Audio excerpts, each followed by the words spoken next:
Chosen one, anchor your spirit to what I'm about to say because the test is officially over. That restless stirring you felt at 3:33 this morning when you woke up staring at the ceiling, that wasn't insomnia. That was heaven preparing your crown. I know the last 72 hours have felt like you've been holding your breath underwater. The atmosphere hasn't just been heavy, it's been suffocating, like you're waiting for permission to exhale, but you don't know who's supposed to give it to you. Maybe you've been sitting at your kitchen table this week, coffee getting cold in your hands, staring at nothing, feeling like you're suspended between two worlds. Or maybe you found yourself standing in your bathroom mirror yesterday, looking at your own reflection, like you don't recognize the person staring back at you. Perhaps you've been driving the same route to work, but everything feels different, like you're moving through a dream you can't wake up from. You feel like you're in limbo, caught between who you were and who you're becoming, and the waiting is crushing you. The enemy is working overtime right now for one reason and one reason only. He knows what heaven signed at 3:33 this morning while you were tossing in your bed. It all ends tomorrow. The testing, the proving, the spiritual boot camp that's been breaking you down and building you back up. But here's what you need to understand. It's not ending because you finally got it right. It's ending because you've already proven what needed to be proven. Think back to that moment this week when you wanted to quit completely, when you stared at your phone wanting to send that angry text, but you set it down instead, when you wanted to defend yourself, but you chose silence, when every fiber of your being wanted to give up, but you stayed in the fight for one more day. You didn't know it then, but that moment of restraint was the final answer on your test.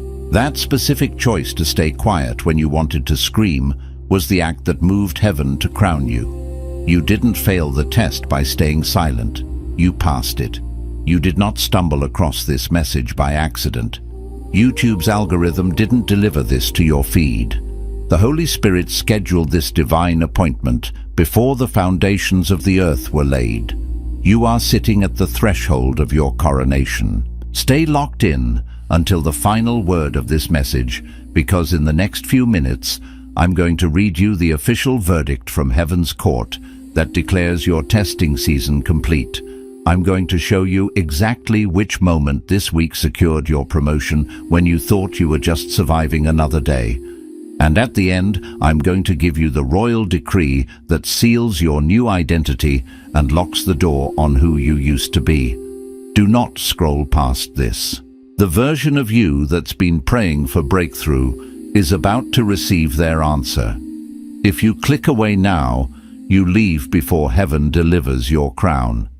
You feel stuck in an in-between place, and in this space, the enemy has been whispering a very specific lie.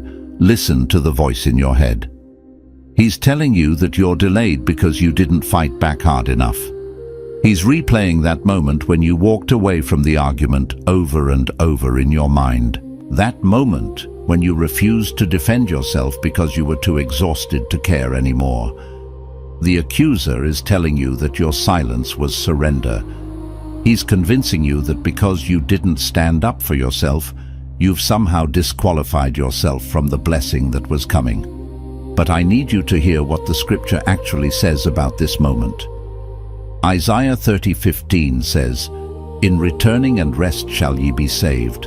In quietness and in confidence shall be your strength."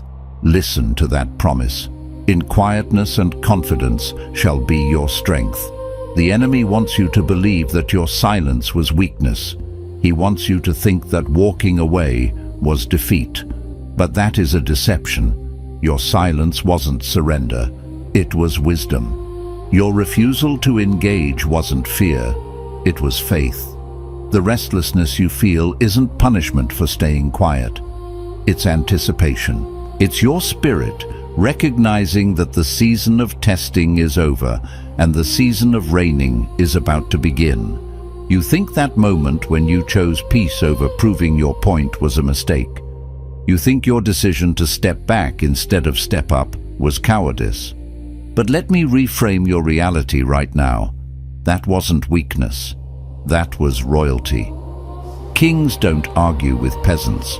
They simply walk away and let their crown speak for itself. At 3:33 this morning, while you were lying awake wondering if you made the right choices, heaven was preparing that crown.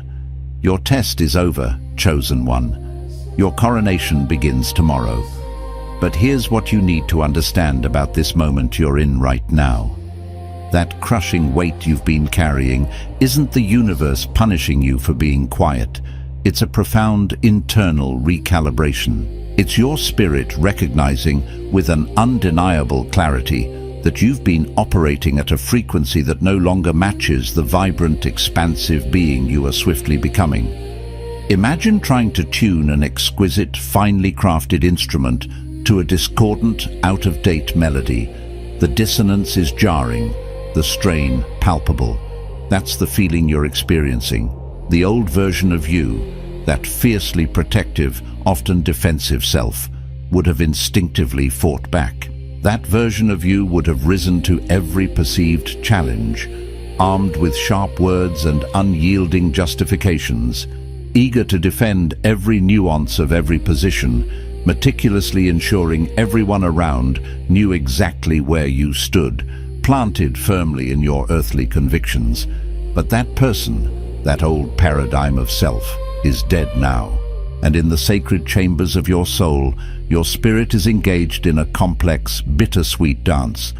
It is mourning the necessary death of who you used to be, gently laying to rest the patterns, beliefs, and reactions that once defined you, while simultaneously, with an exhilarating, nascent joy, celebrating the magnificent birth of who you're becoming, a being of deeper wisdom and sovereign peace. This is the profound truth beneath the surface of your current discomfort. This is precisely why you felt suspended between two worlds, much like a trapeze artist mid-air, having released one bar but not yet grasping the next. Because you are, quite literally, in this profound liminal space.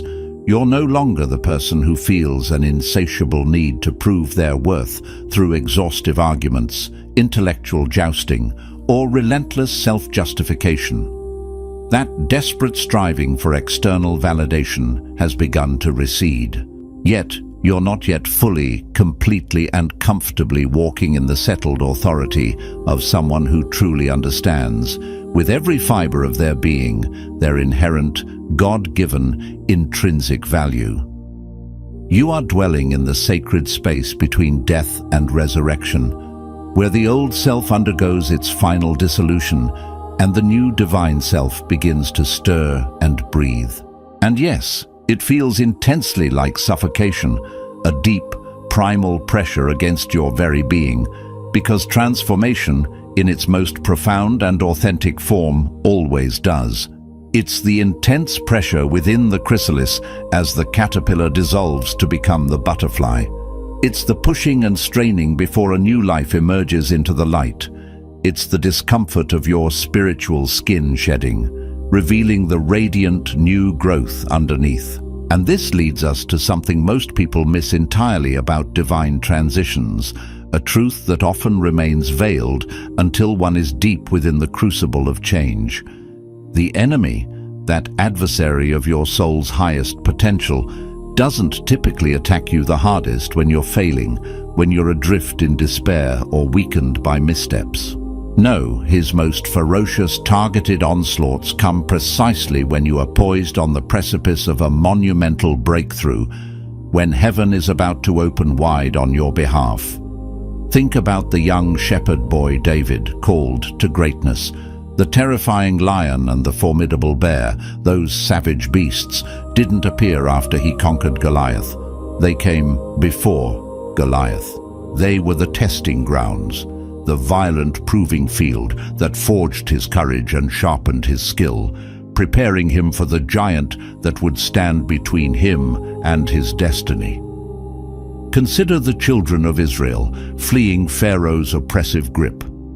Pharaoh's army didn't merely pursue them, they pursued Israel the hardest, with a thunderous, relentless fury, just before the impossible miracle of the Red Sea parted, creating a pathway to freedom through what seemed an insurmountable barrier. Remember the disciples, huddled in their small boat on the Sea of Galilee, buffeted by an unexpected violent storm. The storm didn't just hit, it hit the disciples' boat the most violently, threatening to capsize their vessel and their faith, right before Jesus, in an astounding display of divine dominion, walked on water to reach them, silencing the winds and the waves with a single command. These aren't mere coincidences, they are divine patterns, a testament to the enemy's desperate, last-ditch efforts to halt a divinely ordained advancement. Your opposition, the intense pressure, the unrelenting challenges, and the spiritual turbulence you've been experiencing lately has been so visceral, so demanding, precisely because hell recognizes what heaven has already signed, sealed, and delivered while you were peacefully sleeping. The dark principalities know, with chilling certainty, that tomorrow isn't just another mundane day on the calendar. Tomorrow for you is marked by a celestial decree. It is the day your testing season officially ends, and your reigning season, a period of greater authority, influence, and divine manifestation, definitively begins. The spiritual warfare you felt, the whispers of doubt, the sudden obstacles, the amplified negativity, isn't random chaos or unfortunate coincidence. No, it is meticulously strategic. The enemy is throwing everything he has, every lie, every discouragement, every last ounce of his diminishing power at you right now, in this very moment, because he knows that after tomorrow, after this spiritual threshold is crossed, he won't have the same level of access, the same foothold, or the same influence over your life that he's cunningly exploited during your preparation season. His time is running out, and his desperation is your validation. But here's where it goes deeper, far beyond a simple understanding of spiritual opposition. And here's the part that is truly going to unlock everything for you, unraveling the confusion and bringing clarity to your journey. That specific moment, the one you've been replaying in your mind, agonizing over, perhaps even criticizing yourself for, believing it to be your biggest failure this week. That wasn't a failure at all. That was, in fact, your graduation ceremony. It was that precise, pivotal instant when every instinct in your flesh screamed at you to retaliate, to defend, to fight back with all your might, to unleash the sharp retort or the cutting word that was on the tip of your tongue. Yet something deeper, something profoundly ancient and wise within you, a quiet but firm divine impulse, told you to walk away, to remain silent, to choose peace over proving your point. That wasn't weakness, it wasn't cowardice, and it certainly wasn't surrender. That was your spirit, fully awakened and aware, recognizing its own inherent royalty, a deep, unshakable knowing that your worth transcends the need for external validation or victory in an earthly argument. It was a silent declaration of your sovereign nature. You see, there's an absolutely crucial, often misunderstood difference between backing down and standing up through stillness. When you back down, it's typically a retreat born of fear, fear of confrontation, fear of rejection, fear of consequences. It's a surrender of personal power, often accompanied by feelings of inadequacy or defeat. But when you stand up through stillness, when you choose silence in the face of provocation, you are operating from a place of such profound, unshakable confidence, such deep internal security, that you simply do not need to prove anything to anyone ever again. Your self-worth isn't on trial, and your identity isn't subject to debate. Your silence that day wasn't a gesture of surrender. It was a potent, unyielding declaration of sovereignty. It was the quiet, undeniable roar of a lion resting in its dominion, completely aware of its power, choosing not to engage in petty skirmishes with lesser creatures. And this brings us to the real turning point, the profound paradigm shift that will reframe everything you thought you knew about spiritual warfare and your journey. What I'm about to share with you is going to challenge, in a fundamental way, the very foundations of your understanding of this unseen battle. The enemy's greatest weapon isn't the crude, overt temptation that can be easily identified and resisted. It isn't even the insidious, accusatory whispers that seek to condemn and shame. No, his most cunning, most devastating weapon is far more subtle and deceptive. It is his ability to convince you that your divine responses, your God-ordained reactions to life's challenges, are actually human failures. He wants you desperately to misinterpret your Christ-like behavior, your patience, your grace, your choosing of peace as profound cowardice. He craves for you to see your deepest wisdom, your most strategic, spirit-led restraint as debilitating weakness. This twisting of truth is his most potent tool, for if he can warp your perception of your own virtues, he can derail your divine trajectory from within. Coming up in just a moment, I'm going to show you exactly why that pivotal moment of restraint, that deliberate choice of silence, was not merely a wise decision, but the specific, powerful act that moved heaven itself to crown you.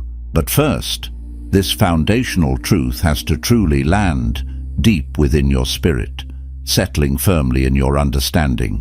You absolutely must comprehend that the very thing you've been criticizing yourself for, the very choice you've perhaps felt ashamed or regretful about, is the exact precise thing that didn't just prepare you, but inherently qualified you for what's coming next, for the next level of your divine assignment and authority. It was a cosmic proving ground, and you passed with flying colors. The enemy, in his cunning, has been replaying that moment in your mind over and over again, like a broken record of self-doubt. He does this because he knows, with terrifying certainty, that it was the very moment you demonstrated, beyond any shadow of doubt, that you are truly ready for kingdom authority. He is desperately trying to convince you that you failed a test you actually passed with triumphant, glorious, flying colors. He's relentlessly attempting to shame you for the very behavior, the very divine response that unequivocally demonstrated your readiness to rule, to lead, and to walk in a new dimension of spiritual power. His whispers are designed to erode your confidence, to make you question the very strength you displayed. But let me challenge you with something that's going to profoundly shift your entire perspective, turning your perceived weakness into undeniable strength. What if that crucial moment when you chose inner peace over the fleeting satisfaction of proving your point, when you opted for stillness instead of engagement, wasn't about that specific situation at all, not truly? What if, on a much grander divine scale, it was about heaven observing, testing, and assessing whether you could truly be trusted with real, substantial spiritual power? Because anyone, any person, operating solely from their flesh and ego, can fight when they feel threatened. Anyone can argue, can raise their voice, can defend their stance when they are challenged. These are primal, almost automatic human reactions, but only someone who truly, fundamentally understands their inherent identity, their divine lineage, their unshakable connection to the Most High, can remain calm, poised, and utterly sovereign in the midst of a raging storm when all hell breaks loose around them. That stillness, that quiet confidence, is the true mark of divine authority. Think about Jesus, the King of Kings, when they accused him before the Roman governor Pilate. He stood silently amidst the clamor, the false accusations, the political machinations, and the baying crowd. The scripture says, profoundly, that he answered him not a word.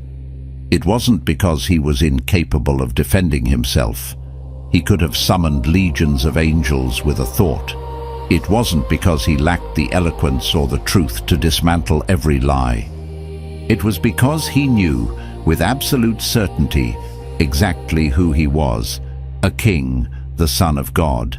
And true kings, sovereign rulers, do not feel the need to justify themselves or their actions to their subjects or to those who hold only temporary, earthly power. Their authority is inherent, not granted by human opinion. Your silence that day wasn't a sign of weakness. It was you, in that sacred moment, remembering your royal bloodline, remembering your true identity, and stepping into the quiet, unshakable power that flows from that divine heritage. Now, once you truly grasp that profound truth, once it settles into the deepest chambers of your heart and mind, you are unequivocally ready for this next breathtaking revelation. The restless stirring you've been feeling deep within your being, that persistent, sometimes unsettling agitation, isn't anxiety about whether you made the right choice, whether you should have acted differently. No, it is your spirit, exquisitely tuned to divine frequencies, recognizing with powerful clarity that you've been irrevocably promoted to a level of spiritual authority, wisdom, and understanding where your old responses, your outdated coping mechanisms, your previous ways of interacting with conflict simply no longer serve you. They are obsolete. You cannot indeed, you must not, fight like a peasant, scrambling for every scrap of validation or defensively warding off every perceived slight when you have been divinely crowned as royalty.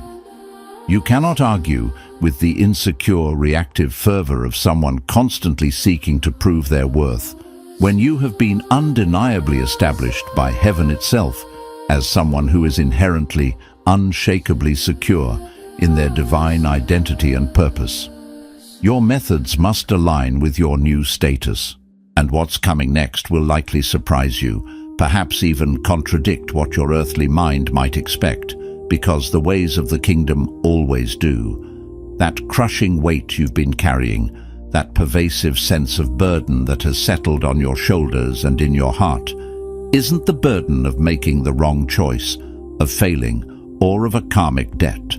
No, it is the tangible spiritual weight of the crown that heaven, in its infinite wisdom and trust, placed on your head the very moment you chose profound wisdom over petty warfare. The intense pressure you feel, the spiritual and sometimes physical sensation of being stretched and refined, isn't punishment for past errors. It is, in its purest form, divine preparation. It is your spiritual neck, your entire being, learning to comfortably and gracefully carry the immense weight of the authority that has now been bestowed upon you. It's the strengthening required to hold the scepter of your new dominion. Hidden underneath that profound truth is yet another, deeper layer of understanding, one that is going to completely reframe your entire perception of this challenging but transformative season. Every single moment of restraint you've shown over the past few weeks, every instance where you bit your tongue, chose to walk away, or responded with grace instead of retaliation, hasn't just been a series of individual, isolated tests. No, each of those moments has been meticulously recorded, accumulating as powerful, undeniable evidence, building an irrefutable case in heaven's celestial court. This cumulative evidence has demonstrated with crystal clarity that you are undeniably ready for the next, higher level of responsibility, for a greater outpouring of divine power and purpose. Each and every time you made the conscious, difficult choice to walk away from conflict instead of escalating it. Each time you chose peace over proving your point, you were demonstrating unequivocally that you could be absolutely trusted with real, potent, and sacred authority. Because here's what most people tragically don't realize about true kingdom promotion, about how divine advancement actually operates. God, the King of all creation, doesn't promote people based on their physical ability to fight, to dominate, to conquer through brute force or aggressive argument. He promotes them instead based on their profound ability to choose not to fight, to exercise divine restraint, even when they have every earthly right, every justification, and every perceived reason to do so. Anyone with enough anger or ego can swing back when they're hit, can lash out when provoked. That's a natural carnal reaction. But it takes someone with genuine spirit-imbued authority, someone rooted in an unshakable identity, to stand firmly in their power, radiating peace and unshaken by external chaos, without ever needing to raise their voice, lash out, or prove anything to anyone. That is the true measure of a ruler in God's kingdom. This is where the real, profound transformation begins, the point of no return on your journey of ascending. And this is where I need you to pay very close, focused attention, allowing this truth to penetrate every part of your being. The enemy has been working tirelessly, over time, in the unseen realms, to cunningly convince you that your promotion was delayed, perhaps even derailed, because of that pivotal moment of silence, that moment of divine restraint. He wants you to believe that your quiet strength cost you your blessing. But the truth, the radiant, liberating truth, is exactly the opposite. Your promotion wasn't delayed. It was secured, cemented, and sealed because of that moment of silence. It was your key to unlocking the next level. Stay with me, because what I'm about to share next is the part that profoundly breaks the cycle of self-doubt and confusion completely, dismantling the enemy's narrative once and for all. The reason you felt like you're suspended between two worlds, that unsettling sensation of being neither here nor there, isn't because you're stuck, languishing in some spiritual purgatory. No, it is because you are actively, powerfully transitioning from one significant level of spiritual authority to another, a higher, more expansive dimension of your calling. And this kind of profound spiritual transition, by its very nature, always feels like a kind of death, the death of the old self, the old patterns, the old ways of being, before it can fully blossom into the glorious, triumphant feeling of resurrection, the vibrant birth of the new. It is the dissolution before the creation. And once that clicks, once that truth resonates deeply within you, everything shifts. Your entire perception of this uncomfortable season changes, because suddenly, with a rush of profound clarity, you realize that every single uncomfortable, confusing, or challenging moment of this in-between season has been absolutely necessary, a vital component of your spiritual alchemy. Every single moment when you felt like you were suffocating, struggling for air in confined spiritual spaces, has been crucial preparation for the expansive, liberating breath of fresh air that is definitively coming tomorrow, marking your release into freedom. Every moment when every fiber of your being wanted to defend yourself, to lash out, to justify, but you instead chose silence, chose peace, chose restraint. Each of those instances has been undeniable evidence, etched into the fabric of your soul, that you are more than ready to operate from a place of such deep, unshakable security, such profound inner knowing, that you truly don't need anyone else's validation, approval, or permission ever again. Your worth is intrinsic. Coming up, we'll uncover the hidden habit that's been subtly feeding your delay, even without your conscious awareness, and precisely why tomorrow changes everything for you, opening doors that have seemed stubbornly shut. But first, there's something beneath even that surface-level understanding, a more insidious layer of the enemy's strategy that you absolutely need to see with discerning eyes. The adversary isn't just trying to convince you that your silence was a mistake, that your restraint was wrong. Far deeper than that, he's cunningly trying to convince you that you missed your moment. He's whispering insidious lies into your mind, telling you that because you didn't fight back then, because you chose the path of peace and wisdom, you won't have the opportunity now to step fully and powerfully into your divine purpose. He wants you to believe that your obedience was your undoing.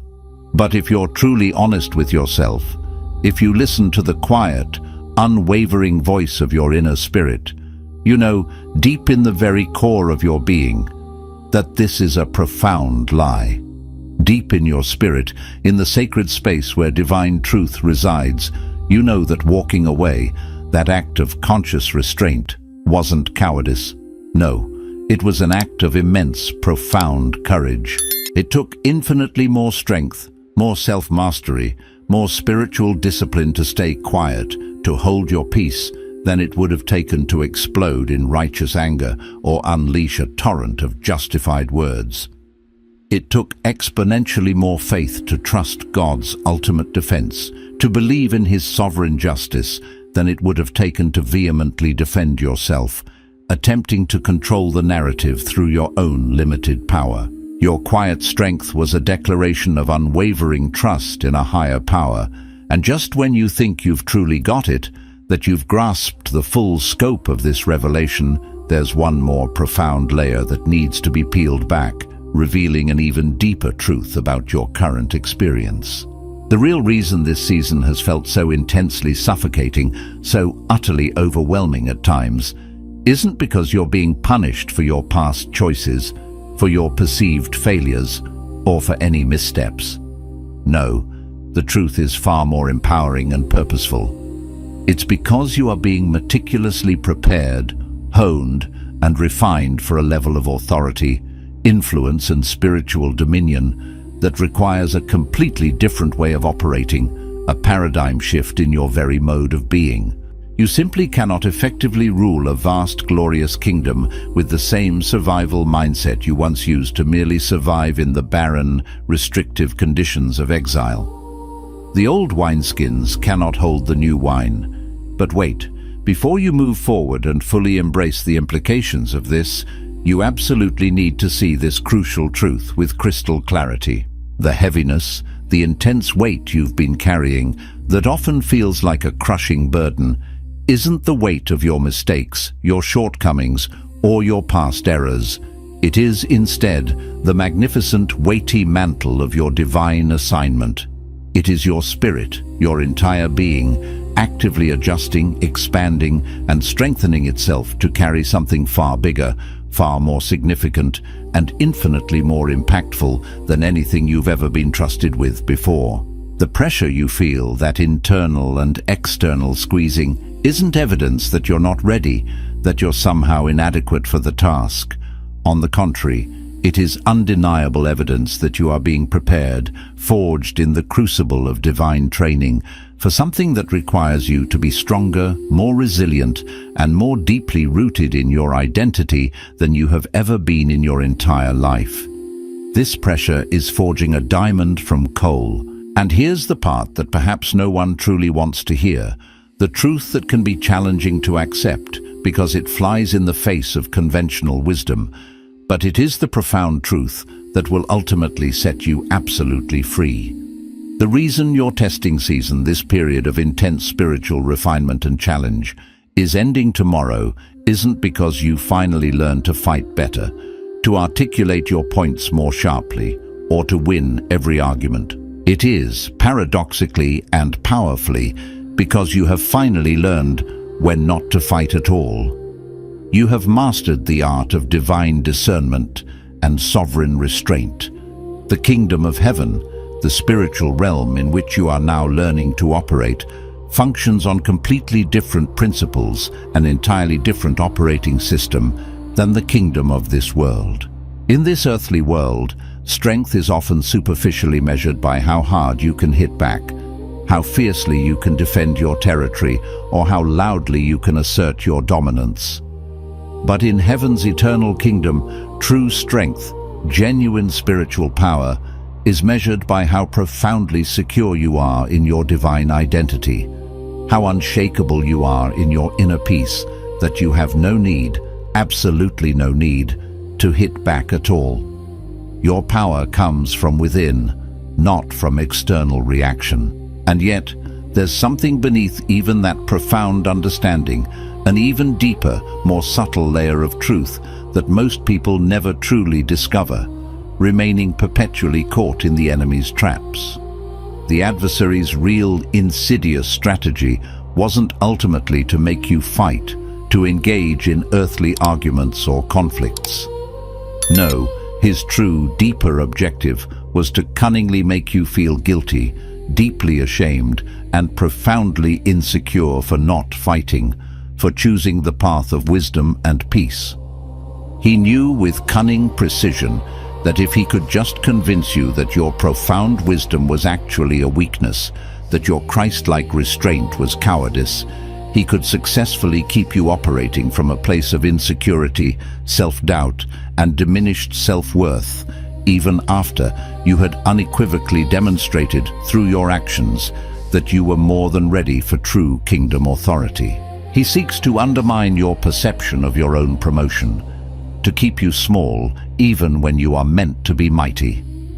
This brings us to something that's truly going to challenge everything you thought you knew about the very nature of spiritual warfare, forcing a complete recalibration of your understanding. The battle isn't solely about resisting overt temptations or fending off direct spiritual attacks.